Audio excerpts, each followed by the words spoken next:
I'm here with my good friend Jeramiah Stratton. This guy got me into sales and client services when I was 17 years old. I met him selling him weed, and it was good weed too.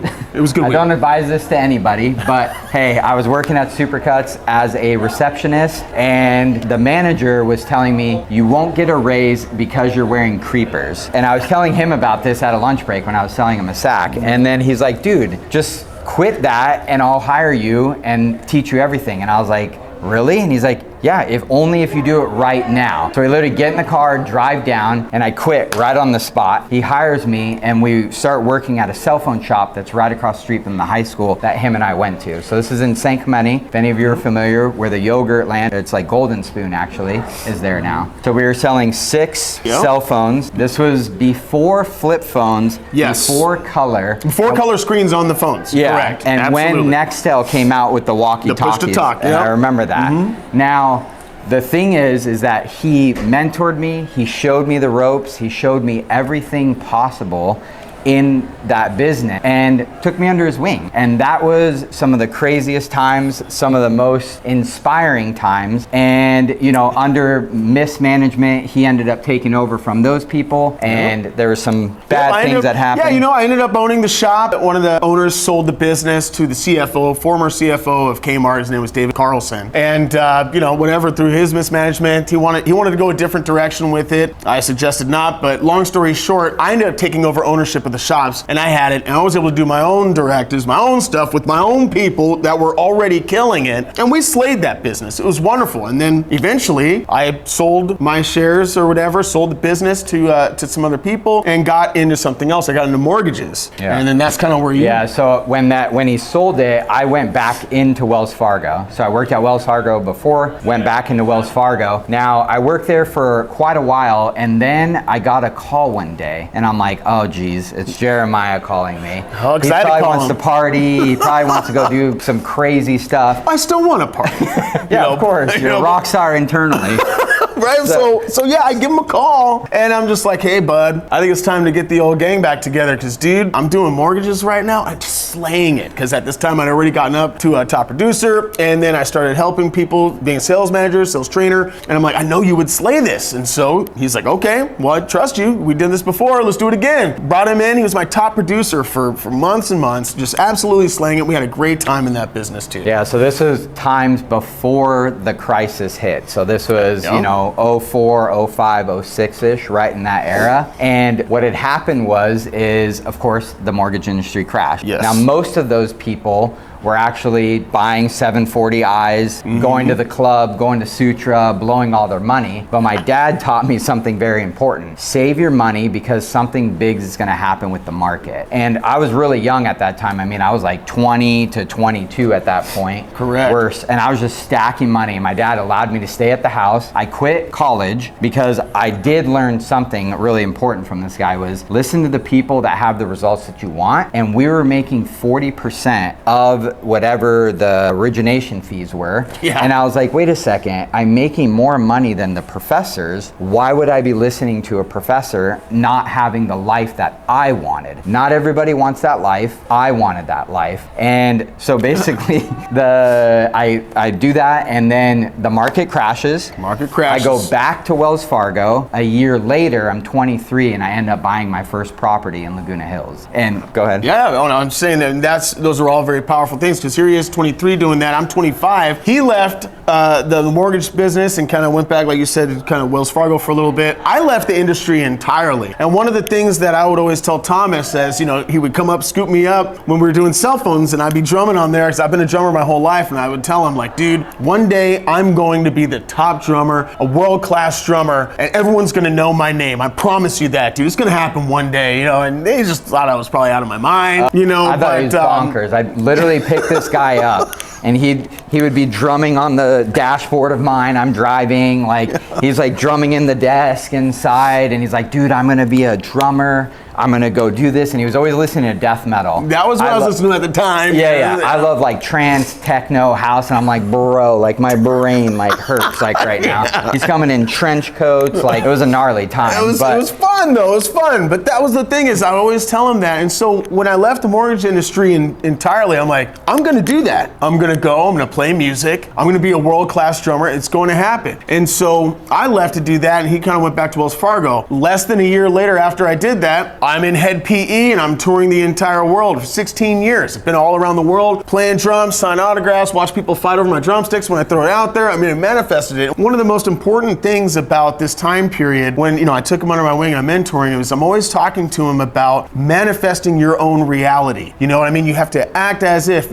all of your success is going to come from within. It's yourself. And it doesn't matter what you want to do. It's not just sales. It's anything. And I think my whole life I've been proving this over and over and over to myself. And with the music thing, that was a huge part of it. And so that's what I've done for the last 16 years. Yeah, he was the first person to where I saw that if you think it and believe it and act on it and train on it, obviously you're training daily, figuring out how to drum, all of these things, it could potentially become a reality. For him, it became a reality. For a lot of people, it does become their reality. You just have to think it, believe it, and act upon it and train on it. I did think you were crazy. I didn't think it was ever possible, but you ended up in HED PE, one of the largest bands out there. Now, some of the people that you toured with, give us a little bit. I mean, being in HED PE, I've done shows with everybody. I've done shows in smaller clubs, everything up to playing the largest show in the world, Polish Woodstock. It was over 750,000 people present while I'm sitting there shredding. 20 miles of human beings. It's some of the most insane things you've ever seen. I've done shows with, we play with Korn and Sublime, Suicidal Tendencies, Limp Bizkit, I think that kind of Alien Ant Farm, those kind of bands. So that's our network. I've been doing it all this time. Yeah, so it's like Mushroom Head, Cottonmouth Kings. Yeah, Mushroom Head, Cottonmouth Kings. Yeah, we're on the same label as Cottonmouth Kings. I was also in Mushroom Head too, another band called American Head Charge, like an industrial metal band. I ended up playing with them for a while too. So, I've been just kind of juking and jiving in the industry. And it was crazy too, because my little sister literally has a tattoo of the HED PE band. Yeah. And she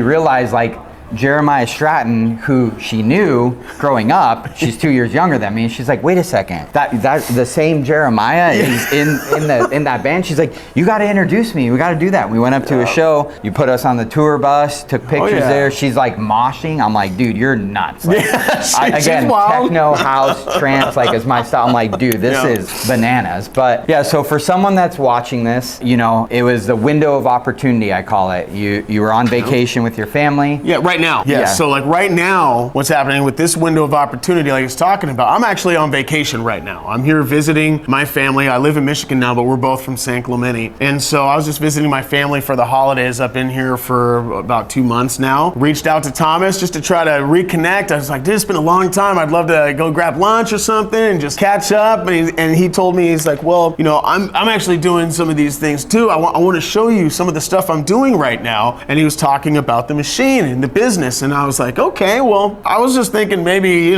some beverages and some chats, but yeah, check it out. That's cool. I'm into it. I was like, you gotta come. He's like, dude, water event, business, bro, like you're crazy. He's been telling me this for like years. You're nuts, dude. Then he comes, goes to the event, and I'm like, hey, dude, you saw the business vision. You see how this product could potentially help a lot of people. And I was like, you need to come to an event. You were the first one to get me into events. I've been going to events since I was 17, probably like 20 plus years now. Yes. And I took you to the first one. Yeah, so we know the power, but people are watching online. So like for you coming here today, like what would you tell someone that's watching this? Like why should they come? Okay, that's a great question. So what I would say to you out there, and again, just like he says, I took him to his first seminar and we've been doing it over and over again. We understand the importance of that with the success, because the thing is when you come out to an event like this, you really got to be in person to experience it, to really get the energy of it.